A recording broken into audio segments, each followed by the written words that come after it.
അഹമ്മദ് മാഷേ, യെസ്. പണ്ട് എങ്ങനെയാണോ ഇസ്രായേൽ ഈജിപ്റ്റുള്ള രാജ്യങ്ങൾ, അറബ് രാജ്യങ്ങളും വളഞ്ഞിട്ട് ആക്രമിച്ചപ്പോൾ പിടിച്ചു നിന്നത്, അതുമാതിരി ഒരു ചെറുത്തുനിൽപ്പ്, ഒരു റെസീലിയൻസ് അല്ലേ ഇപ്പോൾ ഇറാൻ കാണിച്ചുകൊണ്ടിരിക്കുന്നത്. അവരൊറ്റപ്പെട്ടു. ലോകം മുഴുവൻ, ഏതാണ്ട് ലോകം മുഴുവൻ പ്രത്യക്ഷമായിട്ട് അവർക്കൊരു സഹായവും ചെയ്യാതെ അവരെ എതിർത്തുകൊണ്ടിരിക്കുന്ന ഒരിടത്ത് ഒരു വല്ലാത്ത ഒരു പോരാട്ട വീര്യം കാണിച്ചുകൊണ്ടല്ലേ അവരിപ്പോൾ അമേരിക്ക, ഇസ്രായേൽ എന്ന് പറയുന്ന ലോകോത്തര ശക്തികളെയൊക്കെ നേരിട്ടുകൊണ്ടിരിക്കുന്ന ഒരു കാഴ്ച. ഇത് മാഷ് പോലും അമേരിക്ക പ്രതീക്ഷിച്ചിരുന്നില്ല, ഇസ്രായേലും പ്രതീക്ഷിച്ചിരുന്നില്ല, മാഷ് പ്രതീക്ഷിച്ചിരുന്നു. ഇല്ല, ഇറാൻ ഈ സാഹചര്യത്തിൽ ഇത്രയെങ്കിലും അവർക്ക് പിടിച്ചു നിൽക്കാൻ പറ്റുമോ എന്ന കാര്യത്തിൽ എനിക്കും ശങ്കയുണ്ടായിരുന്നു. പക്ഷേ അവരുടെ ശക്തി ആയുധം മാത്രമല്ല. ഈ ഇറാനെ അത് അതേ അളവിലല്ലെങ്കിൽ പോലും സമാന്തരമായിട്ടുള്ള ഒരു രാജ്യമാണ് ഇസ്രായേൽ. ഇസ്രായേലിന് ഇറാനെയും പൊതുവായിട്ടുള്ള ഒരു ശക്തി എന്ന് വെച്ചാൽ അവരുടെ ആശയബലമാണ്. ആശയബലം എന്ന് പറഞ്ഞാൽ ആശയബലം വൈകാരികമായ ശക്തിയാണ്. വൈകാരികമായ ശക്തി എന്ന് പറയുന്നത് വംശീയമായ ബലമാണ്. സ്വന്തം വംശത്തിന് വേണ്ടി പൊരുതി മരിക്കുക, ഐഡന്റിറ്റി പൊളിറ്റിക്സ് ആണ്. അപ്പം മരിക്കാൻ ഭയപ്പെടാതിരിക്കുക എന്നത് ഒരു പോർമുഖത്തെ ഏറ്റവും വലിയ ശക്തിയാണ്. മരിക്കാൻ ഭയം അന്തിമമായി സംഭവിക്കാനുള്ളത് എന്താ? ഒരു ജനത മുഴുവനും ചത്തൊടുങ്ങും, അല്ലെങ്കിൽ മുഴുവൻ പട്ടാളവും കൊല്ലപ്പെടും. അത് ഞങ്ങൾക്കൊരു ഇഷ്യൂ അല്ല എന്ന ഒരു മാർഗമുണ്ടല്ലോ. കാരണം അതിന് അവർക്ക് കിട്ടാൻ പോകുന്നത് വീരസ്വർഗമാണ് എന്ന വിശ്വാസം. അത് ഈ ഷിയ മുസ്ലിങ്ങൾക്ക് വളരെ കൂടുതലാണ്, രക്തസാക്ഷികളുടെ. കാരണം ചരിത്രത്തിൽ അവർ ശക്തിപ്പെടുന്നത് അതുപോലുള്ള പോരാട്ടങ്ങളില്ല. കർബല എന്നൊക്കെ പറയുന്ന യുദ്ധമുണ്ട്. പക്ഷേ അവരെയാണല്ലോ പള്ളികളിൽ ഇങ്ങനെ വേട്ടയാടിക്കൊണ്ടിരിക്കുന്നത്. പ്രാർത്ഥനാ സമയത്ത് അവരുടെ പള്ളികളിൽ അവരെ വെടിവെച്ചു കൊല്ലുന്ന ഒരു ഭീകരവാദി. അല്ല, സുന്നി ഷിയ വിരുദ്ധ വികാരം, സുന്നി ഷിയ സംഘർഷം ലോകത്തെങ്ങുമുണ്ട്. ഇവർ ചെറിയ ന്യൂനപക്ഷമാണ്. ചരിത്രപരമായ പിൻബലം ഇപ്പോൾ ഈ പറഞ്ഞ 10,500 കൊല്ലത്തെ പഴക്കമുണ്ട്. പ്രവാചകന്റെ കാലം തൊട്ടേ തുടങ്ങിയതാണ്. അതുകൊണ്ട് ആ തർക്കത്തിൽ എന്നും ഈ മുഖ്യധാരയിൽ നിന്നവരല്ല, വിഘടിച്ച് നിന്നവരാണ്. പ്രവാചകന്റെ കുടുംബത്തോട് യുദ്ധം ചെയ്തവരാണ്. അങ്ങനെയൊക്കെയുള്ള പ്രശ്നമുണ്ട്. സത്യത്തിൽ പ്രവാചകന്റെ കുടുംബം പ്രവാചകന്റെ മരണത്തിന്റെ പിറ്റേന്ന് തൊട്ട് ആരംഭിച്ചതാണിത്. മരിച്ച നിമിഷം മുതൽ ആരംഭിച്ചതാണ് സുന്നി ഷിയ തർക്കം. അതിന്റെ ശരിയായ അടിത്തറ എവിടെയാണെന്ന് വെച്ചാൽ, പ്രവാചകന്റെ മരണശേഷം അടുത്ത ഭരണാധികാരി, ഇസ്ലാമിക രാജ്യത്തിന്റെ അടുത്ത ലോക ഖലീഫ ആകേണ്ടത് ആരാണ് എന്ന തർക്കം. അപ്പോൾ പ്രവാചകന്റെ ഏറ്റവും അടുത്ത അനുയായിയും വന്യവയോധികനുമായ അബൂബക്കർ സിദ്ദീഖ്, അദ്ദേഹമാണ് ഖലീഫ ആകേണ്ടതെന്നാണ് തീരുമാനമായത്. പക്ഷേ തീരുമാനമാവുന്നതിന് മുമ്പ് തന്നെ വലിയ തർക്കം ഉണ്ടായിരുന്നു.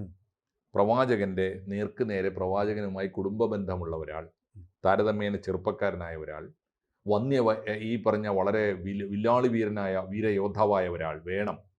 അങ്ങനെയാണ് ഈ അലിയുടെ പേര് വന്നത്. അലി എന്ന് പറഞ്ഞാൽ പ്രവാചകന്റെ പുത്രി ഫാത്തിമയുടെ ഭർത്താവാണ്, ജാമാതാവാണ് പ്രവാചകന്റെ. അപ്പോൾ അലിക്ക് വേണ്ടിയുള്ള വാദമാണ് പിന്നീട് ഷിയത്ത് അലി എന്ന പ്രയോഗം വന്നത്. അലിയുടെ പാർട്ടി എന്നുള്ളത്, അതാണ് ഈ ഷിയായിസമായി മാറിയത്. അപ്പോൾ അതായത് അന്ത്യപ്രവാചകന്റെ മരുമകന്റെ പേരിലുള്ള ഒരു പ്രസ്ഥാനമാണ്. അത് പിന്നീട് ഈ മുഖ്യധാര ഇസ്ലാമും എന്ന് വെച്ചാൽ ഈ സുന്നി, നമ്മൾ ഇന്നത്തെ സോക്കോൾഡ് സുന്നി ഇസ്ലാമും ഈ ഷിയ ഇസ്ലാമും തമ്മിൽ എത്രയോ തവണ ഏറ്റുമുട്ടലുണ്ടായി. അതിലേറ്റവും ഭീകരമായി പ്രവാചകന്റെ കുടുംബത്തിലെ ഈ അലിയുടെ കുടുംബത്തെ മുഴുവനും കൂട്ടക്കൊല ചെയ്തൊരു യുദ്ധം ഉണ്ടായി. അതാണ് ഈ ഇറാഖിൽ നടന്നത്. അതാണ് ഈ കർബല എന്ന് പറയുന്നത്. അപ്പോൾ അവിടെ നിന്നൊക്കെയാണ് ഇവരുടെ ആവേശം. അതിന്റെ ഓർമ്മയിലാണ് ഇവർക്കൊക്കെ ഹുസൈൻ എന്ന പേരുണ്ട്. ആയത്തുള്ള ഖുമൈനിക്കും കാംനയിക്കും ഒക്കെ ഒരു വിളിപ്പേര് ഹുസൈൻ ഉണ്ട്. ഹുസൈൻ എന്ന് പറഞ്ഞാൽ അലിയുടെ പുത്രന്റെ പേരാ. അപ്പോൾ ആ പുത്രനെ ഉൾപ്പെടെ കൂട്ടക്കൊല ചെയ്തൊരു പാരമ്പര്യം ചെയ്യുന്നത് സുന്നി മുസ്ലിങ്ങളാണ്. മുസ്ലിങ്ങളെ കൂട്ടക്കൊല ചെയ്ത പാരമ്പര്യമാണ്. അപ്പോൾ ആ ഒരു ഓർമ്മ ഇവർക്കുണ്ട്. അതുകൊണ്ട് രണ്ട് കാര്യങ്ങൾ ഉറപ്പാണ്. ഒന്ന്, ഈ സുന്നി മുസ്ലിങ്ങളുടെ ഭൂരിപക്ഷ രാജ്യങ്ങളോടും ഇവർ കലഹിച്ചുകൊണ്ടേയിരിക്കും, എന്നും സംഘർഷമാണ്.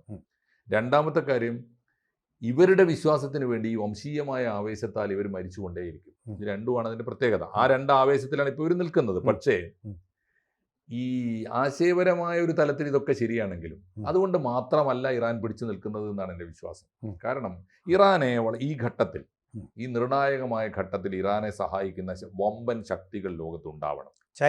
ചൈനയുടെ ബാലിസ്റ്റിക് മിസൈൽസ് ആണ് അവരുടെ ശേഖരത്തിലുള്ള ഒരു സാധ്യത. അതാണ്. ചൈന ഇതുവരെ നിലപാട് പറഞ്ഞിട്ടില്ല. കരാറുണ്ട്, അവർ തമ്മിൽ സ്ട്രാറ്റജിക് തന്ത്രപരമായ കരാറുണ്ട്. കാരണം നമ്മൾ ഇത്തരം ഘട്ടങ്ങളിലൊക്കെ ചൈന വളരെ സമർത്ഥമായി സഹായിക്കുന്നത് കാണാറുണ്ട്. അവരെ മാത്രമല്ല, പലപ്പോഴും ഇപ്പോൾ ആലോചിച്ച് നോക്കൂ, ഇന്ത്യയും പാകിസ്ഥാനും തമ്മിൽ സഹായിച്ചു.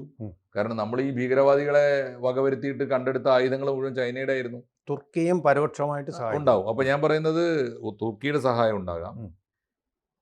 ഈ ചൈനയുടെ സഹായം കിട്ടിയെങ്കിൽ പിന്നെ അതിലപ്പുറം സഹായം വേണ്ട. മൂന്നാമത്തെ ഏറ്റവും പ്രബലമായ ശക്തി റഷ്യയാണ്. അവരുടെയും പിന്തുണ ഉണ്ടാവാം. പാകിസ്ഥാൻ്റെ പിന്തുണ കൂടിയുണ്ട്. ഞങ്ങളത് കണ്ടോളാം, നിങ്ങൾക്ക് തരുന്നുണ്ടെന്ന് ഇറാൻ പറഞ്ഞിട്ടുണ്ട്. അതായത് ആദ്യത്തെ മിസൈൽ, അതായത് ഖമനേയിയെ കൊല്ലുന്ന മിസൈൽ പക്തൂൺ മേഖലയിൽ നിന്നാണ് ഇസ്രയേൽ വിക്ഷേപിച്ചിട്ടുള്ളത്. ആ നഗരം മുഴുവൻ, തെഹ്റാൻ മുഴുവൻ തകർക്കുന്ന കടും വെള്ള നിറത്തുള്ള പുക, അതായത് ഖമനേയിയുടെ വെള്ളത്താടി പോലെ ഉള്ള പുക അന്തരീക്ഷത്തിൽ ഉയർന്ന ആ മിസൈൽ വന്നത് പാകിസ്ഥാന്റെ അനുവാദത്തോടെ പക്തൂണിൽ നിന്നാണ്. അതിന് കാരണമുണ്ട്. അതിപ്പോ പാകിസ്ഥാൻ, ഒന്നാമത് ഈ പാകിസ്ഥാനൊന്നും ഈ യുദ്ധത്തിലെന്നല്ല, ഇനി അങ്ങോട്ട് ഒരു യുദ്ധത്തിലും പാകിസ്ഥാന്റെ നിലപാടൊന്നും ഗണ്യമായിട്ട് എടുക്കേണ്ടതില്ല. പക്ഷെ പാകിസ്ഥാന്റെ ഇപ്പോഴത്തെ പ്രശ്നം രണ്ട് കാര്യങ്ങളാണ്. ഒന്ന്, അമേരിക്കൻ സഹായത്തോടു കൂടി ജീവിക്കുന്ന ഊർജ്ജശ്വാസം, അമേരിക്കൻ ശ്വാസം എടുക്കുന്നത് പോലും അമേരിക്കയുടെ ചെലവിലാണ്. ഈ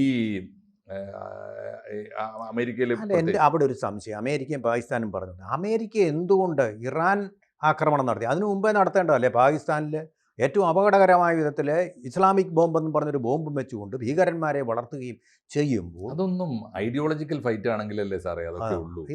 ഐഡിയോളജി അല്ല. പാകിസ്ഥാനിൽ എണ്ണയില്ല. പാകിസ്ഥാനിൽ ഇനിയിപ്പോൾ പാകിസ്ഥാനിൽ മുഴുവൻ ആയിരക്കണക്കിന് ബോംബുകൾ ഉണ്ടാക്കി ആറ്റം ബോംബ് നിർമ്മിച്ചിരിക്കുന്നു എന്ന് പറഞ്ഞിട്ട് പ്രദർശനം നടത്തിയാലും അമേരിക്ക ആക്രമിക്കില്ല. കാരണം ഒന്ന്, പാകിസ്ഥാനെ അവർ ഭയപ്പെടുന്നില്ല.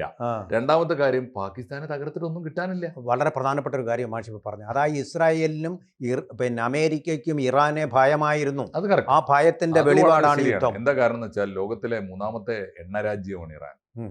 വെനിസുല, ലോകത്തിലെ ഏറ്റവും വലിയ എണ്ണക്കിണർ വെനിസുലയാണ്. കൊച്ചു രാജ്യമാണെങ്കിൽ പോലും അവിടെയാണ് ഏറ്റവും കൂടുതൽ പ്രൊഡക്ഷൻ നടക്കുന്നത്. രണ്ടാമത്തെ സൗദി അറേബ്യ, മൂന്നാമത്തേത് ഇറാനാണ്. അപ്പോൾ ആലോചിച്ച് നോക്കൂ, വെനിസുലയെ പൂർണ്ണമായി ഇവര് മോഷ്ടിച്ച് കൊള്ളയടിച്ചു കൊണ്ടുപോയി. വെനിസുല ഇപ്പോൾ അവരുടെ കയ്യിലാണ്.